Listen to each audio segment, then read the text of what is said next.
હવે વાત કરીએ પ્રતિષ્ઠાના જંગ સમાન બનેલી જસદણ પેટા ચૂંટણી વિશે।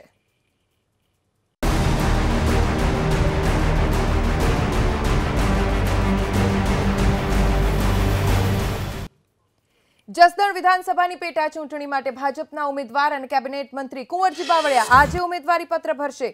બપોરે 12:39 કલાકે વિજય મુહૂર્તમાં કુંવરજી બાવળિયા ઉમેદવારી નોંધાવશે। ઉમેદવારી પત્ર ભરતા પહેલા કુંવરજી બાવળિયા જસદણમાં જાહેર સભાને સંબોધન કરશે, જેમાં મોટી સંખ્યામાં ભાજપના નેતાઓ હાજર રહેશે। જાહેર સભાને સંબોધન કર્યા બાદ કુંવરજી બાવળિયા રેલી યોજીને ઉમેદવારી પત્ર ભરવા જશે। જોકે કોંગ્રેસે જસદણ વિધાનસભાની પેટા ચૂંટણી માટે હજી સુધી ઉમેદવારના નામની જાહેરાત નથી કરી।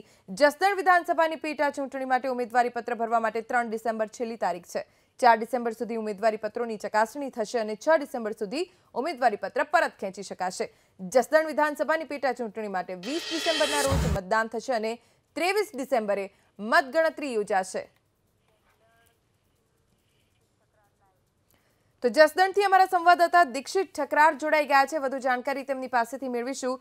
દીક્ષિત, આજે કુંવરજી બાવળિયા ફોર્મ ભરવાના છે ઉમેદવારી માટે, પરંતુ એ પહેલા રેલીનું આયોજન કર્યું છે।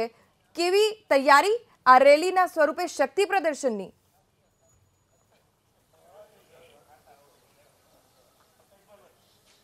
ધ્વનિ જસદણના જંગ માટે બંને પાર્ટીઓ માટે પ્રતિષ્ઠાનો જંગ છે। ત્યારે વાત કરવામાં આવે તો જે ભાજપના કેબિનેટ મિનિસ્ટર છે એની જે અહીંના કોળી નેતા છે કુંવરજી બાવળિયા, તે આજે એક રેલી કરશે, સભા કરશે અને ત્યારબાદ વિજય મુહૂર્તમાં 12:39 છે પોતાનું નામાંકન પત્ર ભરવા જશે।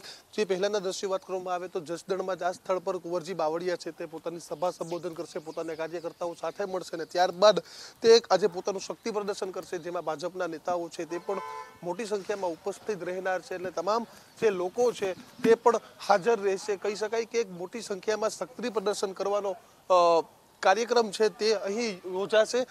મહત્વની વાત છે કે આ તે સભા સ્થળ છે, સભા સ્થળ પર એક આયોજન થવા જઈ રહ્યું છે અને તેમાં તમામ ભાજપના દિગ્ગજ નેતાઓ છે તે પણ અહીં હાજર રહેશે।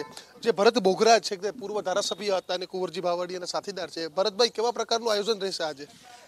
આજે સમગ્ર પંથકની અંદર એક ઉત્સાહનો માહોલ છે।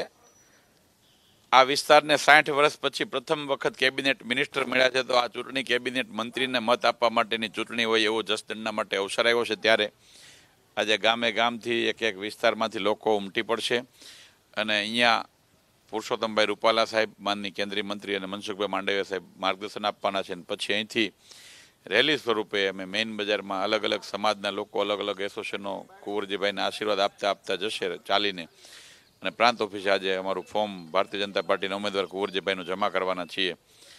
અને ખૂબ સારા માહોલની અંદર મને લાગે છે કે આટલા વર્ષમાં પહેલી વખત આવો માહોલ જસદણની અંદર પેટા ચૂંટણીમાં જોવા મળી રહ્યો છે। કાટેકી ટક્કર જોવા મળશે કે શું લાગે છે આપને? નહીં, કોઈ કાટેકી ટક્કર જેવું છે જ નહીં। કોંગ્રેસ પાસે કોઈ ટક્કર આપે એવો માણસ આ નેતા પણ નથી અને કોઈ પ્રજા પણ એમની સાથે નથી।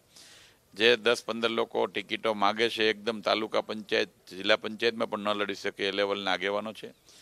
કોઈ રાજકીય સામાજિક મોટું માથું કોઈ કોંગ્રેસમાં ટિકિટ પણ માગી નથી અને એમના પૂર્વ ધારાસભ્ય ભોળાભાઈ તો ચૂંટણી લડવાની જ ના પાડી, એટલે ચૂંટણી લડવા માટે પણ કોંગ્રેસના ઉમેદવારો બીવે છે। ચૂંટણી લડવા માટે કોંગ્રેસના ઉમેદવાર બીવે છે તેવું ભરતભાઈનું કહેવું છે। એટલે ચોક્કસથી ટક્કર જેવો માહોલ છે। ત્યારે આજે જસદણના જંગ માટે છે કુંવરજી બાવળિયા છે 12:39 પોતાનું નામાંકન પત્ર ભરશે ને તે પહેલા જે સભાનો માહોલ છે તો અહીં ધીરે ધીરે ભાજપના કાર્યકર્તાઓ છે તે આવી રહ્યા છે।